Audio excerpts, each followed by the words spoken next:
Ketua Umum DPP Partai Demokrat, Agus Harimurti Yudhoyono menyampaikan bahwa masih terus diganggu oleh apa yang dilakukan Kepala Staf Kepresidenan Muldoko. Hal tersebut disampaikan usai bertemu dengan Ketua Umum Partai Golkar Airlangga Hartarto di Cikeas, Bogor, Sabtu 29 April 2023 malam. AHY mengatakan bahwa sudah sebanyak 16 kali hadapi memenangi gugatan hal tersebut. Selain itu, AHY juga menambahkan bahwa pihaknya tidak boleh lengah dan akan membawa ke ruang perang. Lakukan yaitu upaya peninjauan kembali PK yang dilakukan oleh KSP Muldoko.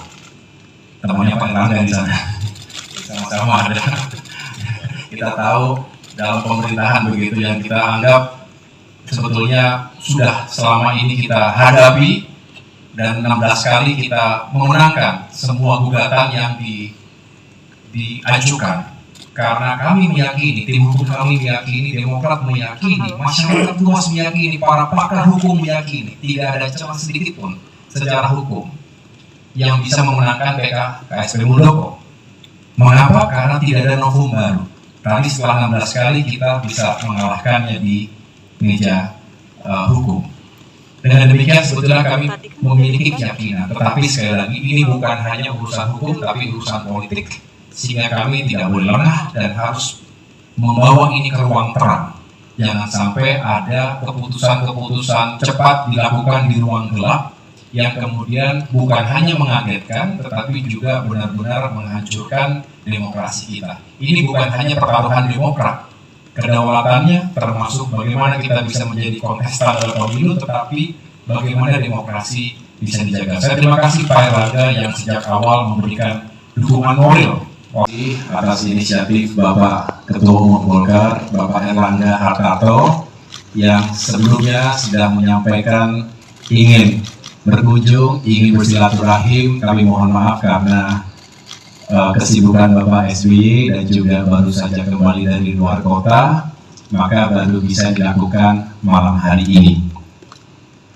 Saya juga ingin menyampaikan kepada teman-teman, mengingat Bapak SBY kendati beliau adalah orang tua dan juga tokoh di negeri ini, tetapi juga masih memiliki status sebagai Ketua Majelis Tinggi Partai Demokrat, dan Pak Erlangga ini adalah Ketua Umum Partai Golkar. Oleh karena itu tentu dengan semangat yang baik, Pak SBY akhirnya meminta saya untuk mendampingi beliau beserta dengan sejumlah pejabat di Dewan Pimpinan Pusat Demokrat.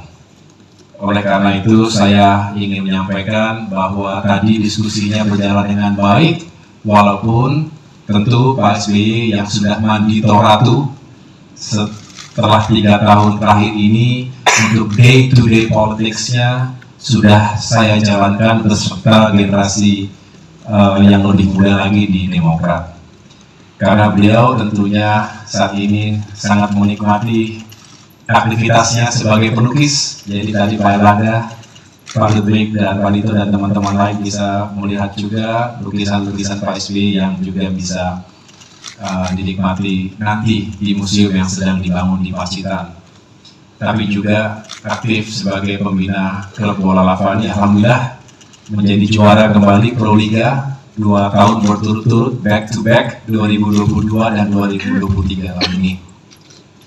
Sehingga tadi beliau lebih pada gagasan-gagasan besar, karena bagaimanapun beliau terus terpanggil dan ingin terus menghadirkan pemikiran-pemikiran termasuk solusi-solusi yang baik untuk negeri kita. Tadi cukup banyak hal yang kita bicarakan, Pak Erlangga nanti bisa menambahkan tentunya berbagai isu dari bagaimana kita ingin menghadirkan perubahan yang lebih baik untuk negeri kita dari berbagai aspek, tentunya ekonomi, kesejahteraan, keadilan, hukum, dan juga demokrasi. Nah, disinilah tadi kami cukup panjang berbicara bagaimana demokrasi di Indonesia akhir-akhir ini mengalami kemunduran dan juga menghadapi tantangan-tantangan yang serius.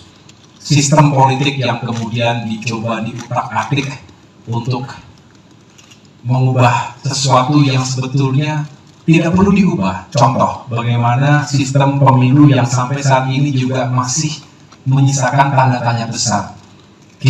saya ingat sekali Pak Erlangga ketika itu berinisiatif bersama dengan para pimpinan partai politik lainnya, kita berkumpul di Dharma Wangsa ketika itu, dan sampai dengan hari ini isu itu belum jelas seperti apa endingnya, sistem proporsional terbuka atau tertutup. Kita tidak ingin demokrasi kita mundur jauh ke belakang karena perubahan sistem yang sangat fundamental ketika tahapan-tahapan pemilu sudah dijalankan. Ini sebetulnya keluar dari akal sehat kita, dan marilah kita masih terus berusaha untuk mengawal agar jangan sampai terjadi perubahan yang tidak kita harapkan bersama ketika hak rakyat dirampas dari sistem demokrasi kita.